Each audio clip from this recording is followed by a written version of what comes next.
Amerika. Yeah, that one. Red Dawn's slow, boring cousin that you can only watch on crappy VHS rips. Let's pluck that one out of the memory hole because it's an interesting cultural artifact, both in regards to its own time and to ours. Meet Devin Milford, who in this story was a candidate for president in 1988 until his campaign was derailed by false accusations that he was working for the Russians. When the show begins, it's 1997, and Devin Milford is being released from a gulag in Texas. The terms of his release are fairly strict. He's confined to his hometown of Milford, Nebraska, incidentally named after his once influential family. His father and siblings all live on the family farm, which is falling apart after years of socialist progress. Old man Milford is not happy to see his boy. They say I gotta live with you, eat with you. Don't mean I gotta talk to you. In fact, no one really is. His best friend, Peter Bradford, has some concerns. Your brother, my friend? Think we'd be a little glad, you know what I mean? Well, you get used to things. Everything in its place. And some people's places to be gone, huh?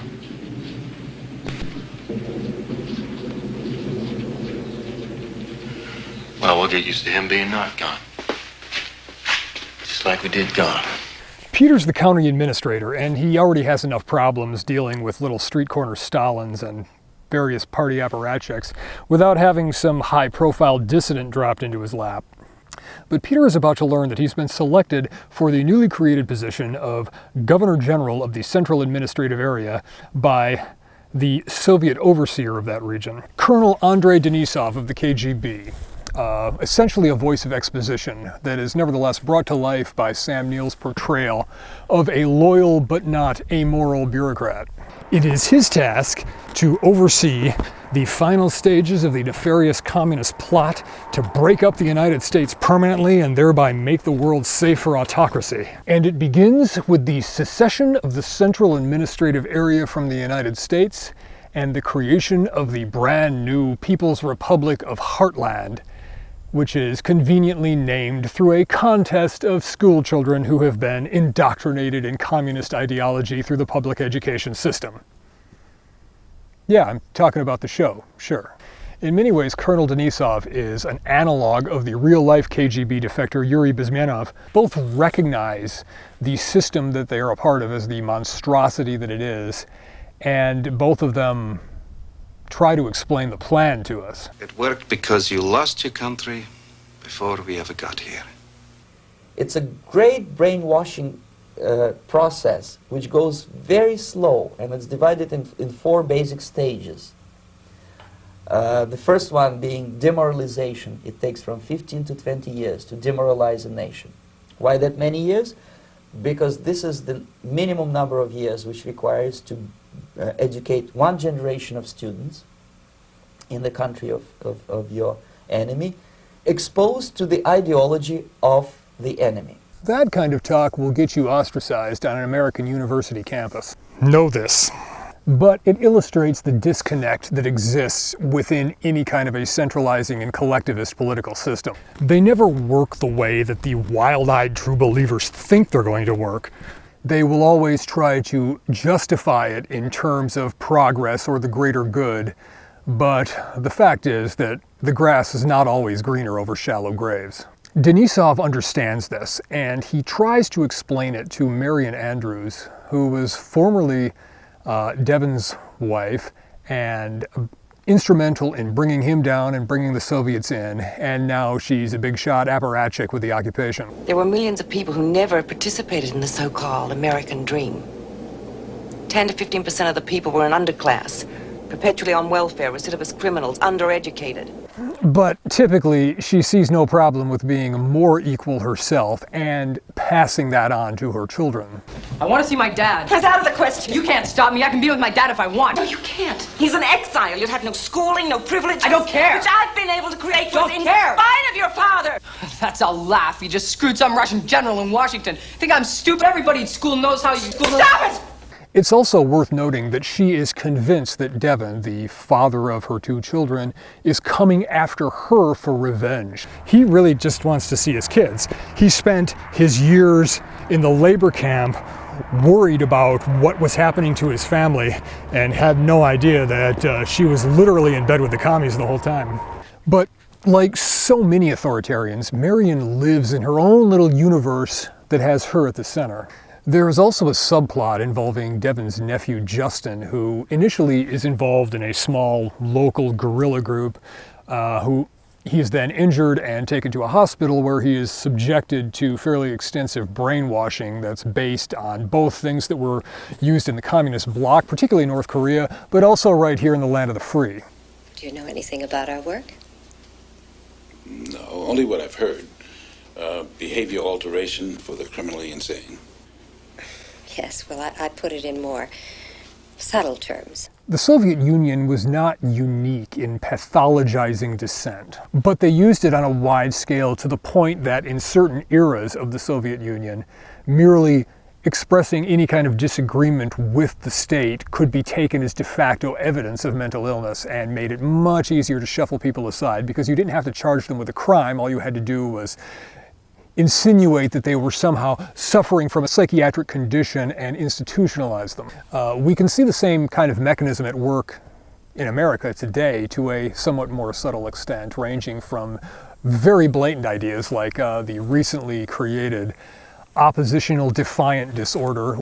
We also saw it in the kind of ostracizing and workplace coercion over the last 2 years with regards to a certain medical treatment.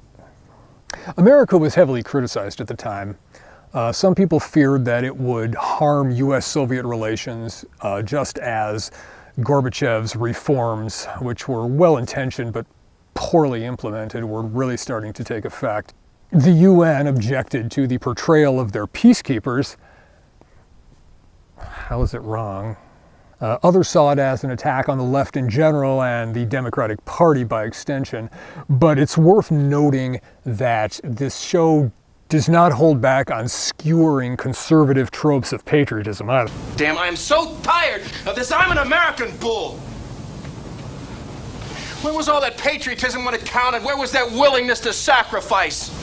Nobody wanted to risk anything for anybody else. Everybody afraid they were going to lose what they had. They knew it was bad. They were just afraid it'd get worse. Of particular interest to us today is the character of Kimberly Ballard.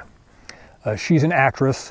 She likes to perform in outlaw theater and little satirical plays that get rated by the KGB on a fairly regular basis. But aside from being an actress, she is also the mistress of Colonel Denisov. Because of that relationship, she is protected by the very thing that she is out there ostensibly protesting against. She represents this idea of luxury dissent that has become very common in recent years.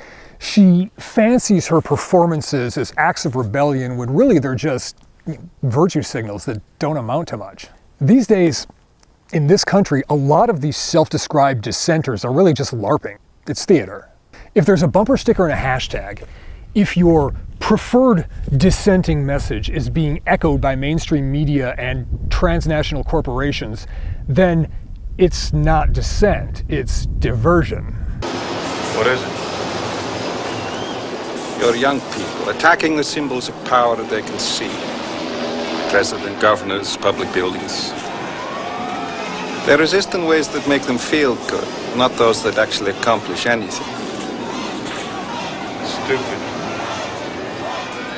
Actually, it's a controlled provocation. Our agents stir them up so that we can let them release their frustrations.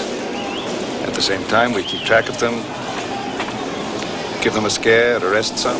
Contrast this with Grandpa Milford and his VFW buddies, who crash the Lincoln-Lenin Day parade holding an American flag inverted in the distress orientation, while the occupation commander and the stooges of the local party committee look on in front of everybody.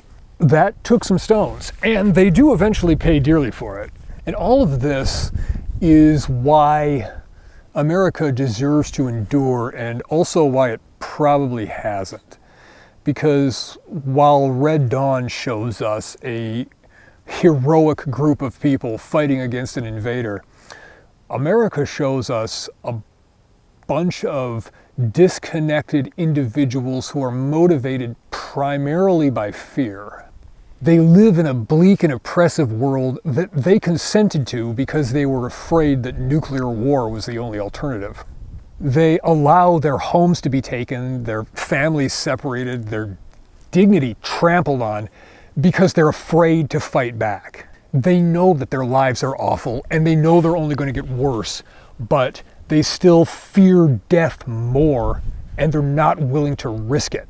It's a warning that ultimately trying to lay low and preserve what you have is a losing strategy. Now, this isn't to say that it's all despair. Peter Bradford tries to use the system to the benefit of his people. He tries to use this position that he's now been appointed to end the occupation. He has a mixture of pragmatism and naivete that is both endearing and tragic. Even Denisov is strangely likable, and a friendship of sorts develops between the two characters that allows for a level of honesty between them that in many ways seems at odds with the power dynamic that they're part of. And power is not easy, and it's not always clear. And it is never cheap. That line crystallizes the parallel arc of Colonel Denisov and Peter Bradford's characters. They have both achieved power by the end of the story, but in so doing they have both lost everything they loved in the process. We're left with a sense that both men might have made different decisions if they had known what it was going to cost them. They stand as a warning. America doesn't give us what we expect. We want to see Devin Milford inspire hope in the people. We want to see Peter Bradford find his best self and stand for the ideals that America was founded on instead of being an instrument for tearing it apart. We want to see Justin recover from his injuries and brainwashing and rebuild his old resistance cell. But we don't get any of that. This isn't a story about American exceptionalism and everything being all right in the end. It's a story about acknowledging loss and overcoming hardships and moving on. It's a message of reminding us that we can't just, vote for the other guy and have everything go back to the way it was. Defeat has consequences, and at the end we're left with a broken country that will never go back to what it was. It's kind of hard to watch, and not just because of the third jet analog dub and the clunky dialogue and weird edits and that it's almost 14 hours long. Whatever your political leanings, America reflects some hard truths. For my friends on the right, I would suggest that it reminds us of the dangers of secession or Article 5 constitutional conventions. We have to remember that there is an entire world out there and somebody will fill that power vacuum. And for my friends on the left, there are still a few. I will just refer you to Yuri Bezmenov. And yet these people who've been programmed and, as you say, in place and who are favorable to an opening with the Soviet concept, these are the very people who would be marked for extermination in this country? Most of them, yes. Simply because the psychological shock when they will see in future what the beautiful society of equality and social justice means in practice, obviously they will revolt. They will be very unhappy, frustrated people. And the Marxist-Leninist regime does not tolerate these people. They will join the links of dissenters, dissidents. Yes. Unlike in present United States, there will be no place for dissent in future Marxist-Leninist America.